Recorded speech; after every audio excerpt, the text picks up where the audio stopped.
నుంచి మేము అధికారంలోకి వచ్చిన మీ రోజు చెప్తున్న మిత్రుల ద్వారా ఫామ్ హౌస్ లో ఉన్న పెద్ద ఆయన చెప్తున్న 10 సంవత్సరాలు మేమే పరిపాలన చేస్తాం. 10 సంవత్సరాలు నువ్వు ఫామ్ హౌస్లో ఉంటావు, ఆ తర్వాత శాశ్వతంగా అక్కడనే నీ చరిత్ర సమాధి అయిపోతుంది అని చెప్పి నేను స్పష్టంగా చెప్పదలుచుకున్నా. ప్రజలు విఘ్నులు, ప్రజలకు పరిపాలన తెలుసు. ప్రజలు ఎవరు ఏం చేస్తున్నారో, ఎవరు ఏం మాట్లాడుతున్నారో, ఎవరి ఆలోచన ఎట్లుందో ప్రజలు తెలియనంత అమాయకులా. కొట్లాడి తెచ్చుకున్న తెలంగాణ కోతుల గుంపుకు అప్పచెప్పినట్టయింది మొదటి 10 సంవత్సరాలు. తాను చెడ్డ కోతి వనమల్ల చెడిచే అని నీ కుటుంబం మొత్తం కలిసి ఈ తెలంగాణ మీద పడి దోసుక తిన్న మాట వాస్తవం కాదా? అందుకే ఈరోజు సూటిగా వారికి విజ్ఞప్తి చేస్తున్నా. కాళేశ్వరం మీద చర్చ చేద్దామా? ఉచిత బస్సు ఆడబిడ్డలకు ఇచ్చిన దాని మీద చర్చ చేద్దామా? రైతు రుణమాఫీ మీద చర్చ చేద్దామా? రైతు బంధు మీద చర్చ చేద్దామా? తెలంగాణ ఉద్యమంలో చురుకైన పాత్ర పోషించిన విద్యార్థులు, ఉద్యమకారులు, నిరుద్యోగ యువకుల గురించి మేము ఇచ్చిన 60,000 ఉద్యోగాల మీద శాసనసభలో చర్చ చేద్దామా?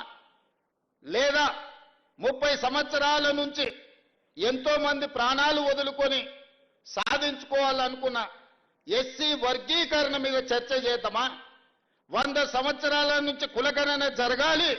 ఈ దేశంలో ఎంతమంది బలైన వర్గాలు ఉన్నారో ఈ దేశంలో పశు సంపదకు కూడా లెక్క ఉంది, కానీ మా బలైన వర్గాలకు లెక్క లేదు అని ఆవేదన చెందుతున్న సందర్భంలో దేశానికే ఆదర్శంగా నిలబడి తెలంగాణ రాష్ట్రం కులగణన మీద చేసిన దాని మీద చట్టసభలలో చర్చ చేద్దామా?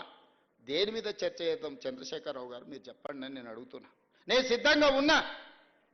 ప్రతిపక్ష నాయకుడిగా మీరు సూచన చేయండి. మా నిర్ణయాలలో లోపాలు ఉంటే ఎత్తి చూపండి, సవరించుకోవడానికి మేము సిద్ధంగా ఉన్నాం. కానీ విద్వేషం వెళ్ళగక్కి నీ కోపాన్నంతా మాటల రూపంలో ప్రదర్శించే ప్రయత్నం చేస్తారు.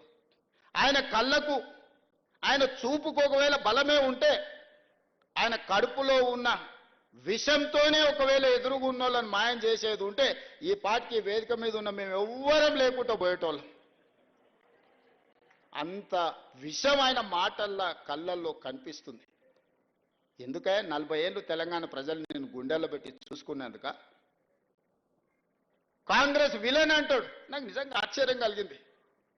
కనీసము మాట్లాడే ముందు మనం ఏం మాట్లాడుతున్నాం, మనం మాట్లాడిన తర్వాత ప్రజలు ఏ విధంగా తీసుకుంటారని ఆలోచన చేయాలి కదా.